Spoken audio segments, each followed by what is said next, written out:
Nabi itu kata Ibnu Abbas, ini sunnah nih ya, kalau dikerjakan, ikut sunnah Nabi, dikerjakan dapat bukan hanya pahala, dapat cinta Allah. Itu yang mahal tuh Pak, bukan hanya pahala ya Pak, semua kegiatan kita yang diniatkan ikut petunjuk Nabi itu bisa berpotensi mendatangkan cinta Allah.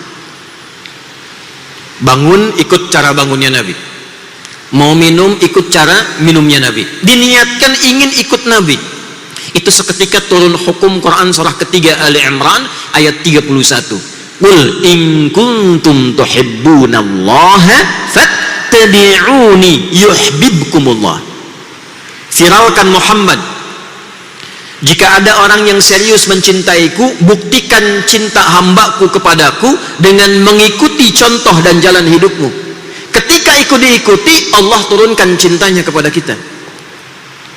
Jadi kalau cinta Allah sudah turun Pak Ibu, itu selesai. Dosa diampuni, rahmat diberikan, rizki dilimpahkan, ya. Belum kita berpikir minuman sudah dibagikan, itu rahmat itu.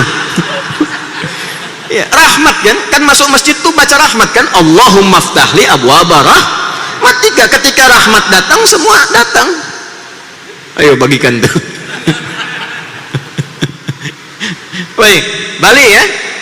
Maka kata Ibnu Abbas itu adalah kebiasaan Nabi sallallahu alaihi wasallam. Satu, kalau beliau bangun tidur, beliau duduk terlebih dahulu.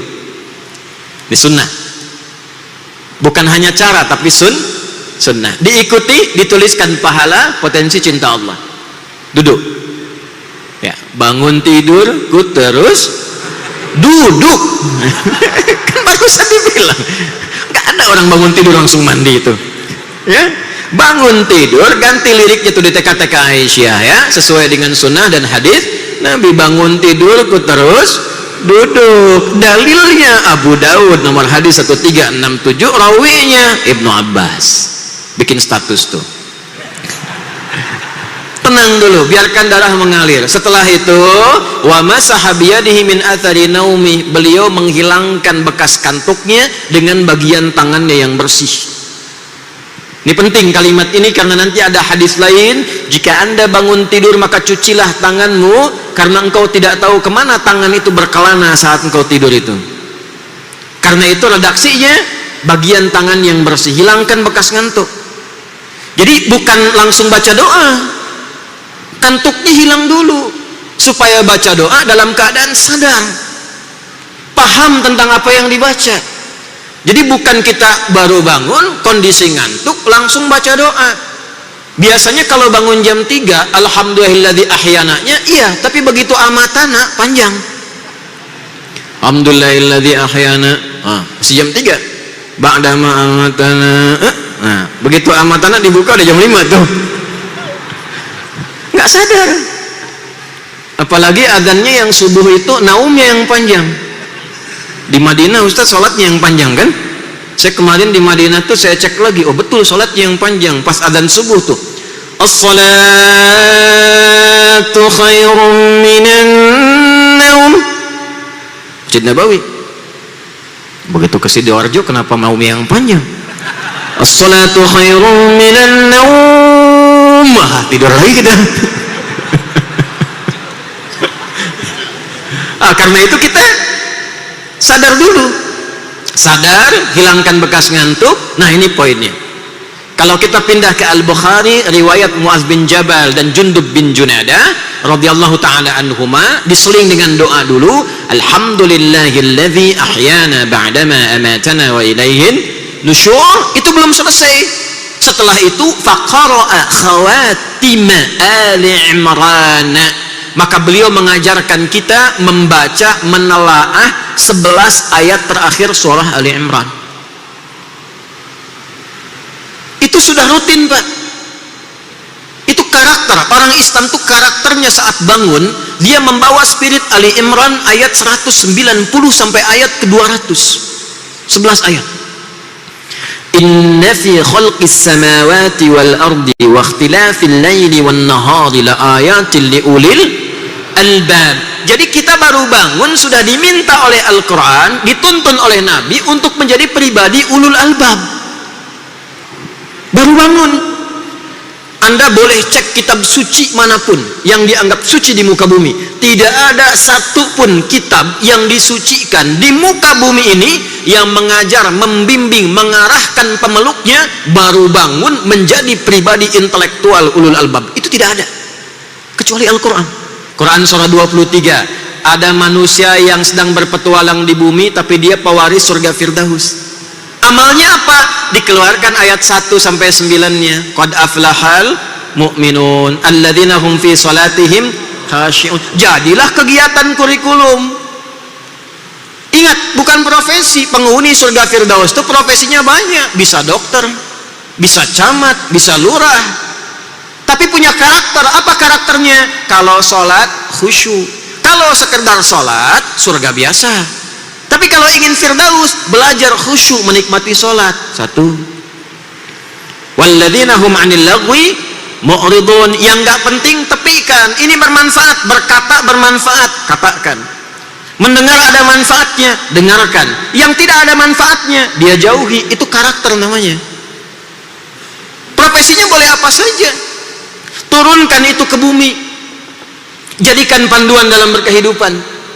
Maka itu yang dimaksud kurikulum akhirat. Jadi ketika meninggalkan dunia, siap dengan bekal akhirat. Firdaus sudah menunggu. Karena persiapan bekal kita siapkan dari sekarang. Dunianya tidak hilang, minumnya tetap sama, makan tetap makan, kerja tetap kerja. Hanya bedanya kerja di tempat yang sama. Ada yang tidak sholat, ada yang sholat, ada yang sholatnya khusyuk. Itu yang kita siapkan. Nah, itulah ulul albab. Itu sebabnya ketika kita bangun kita katakan Alhamdulillahilladzi ahyana ba'dama amatana wa ilaihin nusyur. Ya Allah, terima kasih Engkau berikan padaku kesempatan hidup saat ini sesuai ajalku. Walaupun Engkau tahan sementara tadi dalam tidurku. Perhatikan kalimatnya, perhatikan. Aku berjanji sekarang akan menyebar di dunia mencari persiapan bekal untuk pulang kepadamu. Nusyur itu menyebar untuk kembali. Wa ilaihin nusyur, aku sekarang ingin menyebar untuk cari bekal persiapan pulang kepadamu. Jadi kalau Anda bangun tidur baca doa itu kemudian maksiat, itu khianat kepada doanya. Jadi nggak mungkin ada orang baca doa itu berbuat kriminal, itu mustahil. Karena dia komitmen. Allah kemudian ngasih panduan. Oh, kamu ingin cari bekal? Ini cari bekalnya ya. Cari bekal yang membuat engkau semakin dekat denganku. 1. Kedua, pahami tentang esensi kehidupanmu di muka bumi. Lalu tanya balik, merencanakannya bagaimana ya Allah? Teruskan ayatnya. Alladzina yadhkuruna Allaha qiyaman wa qu'udan wa 'ala junubihim wa yatafakkaruna fi khalqis samawati wal ardh. Nah, saya mau sampai ke situ. Ulul albab itu dia menyiapkan bekal untuk pulang kepada Allah. Apa yang dia lakukan? Dia menyiapkan semua agenda kegiatannya. Tafakkur itu menyiapkan sesuatu sebelum dikerjakan. Contoh gini, maaf ya Pak Ibu, sekarang jam 9, saya tanya, jam 10 Bapak mau di mana? Jam 11 nanti di mana? Salat duhur berjamaah di mana? Asar Ibu nanti ada di mana? Jam 5 mau kerjakan apa? Jam 7 ada di mana? Malam nanti mau baca Quran berapa halaman? Hari ini sedekah mau berapa? Sudah ada belum? Ulul albab itu dia rinci, bangun tidur sudah jelas agendanya. Maka itu waktunya disebut dengan subuh. Subuh itu dari kata asbah, yang sudah siap rencana dan kegiatannya. Nah, dalam rangka merencanakan kegiatan itu mesti ada titik pusat yang membuat kita semakin dekat dengan Allah, yang menjadikan kegiatan kita terkoreksi, yang menjadikan semua aktivitas kita menjadi tenang kembali, yang membuat kebahagiaan kita datang dengan cepat. Mesti ada satu titik yang kalau kita ada persoalan balik ke situ lagi. Kalau kita ingin memulai dimudahkan datangnya ke situ. Itulah masjid.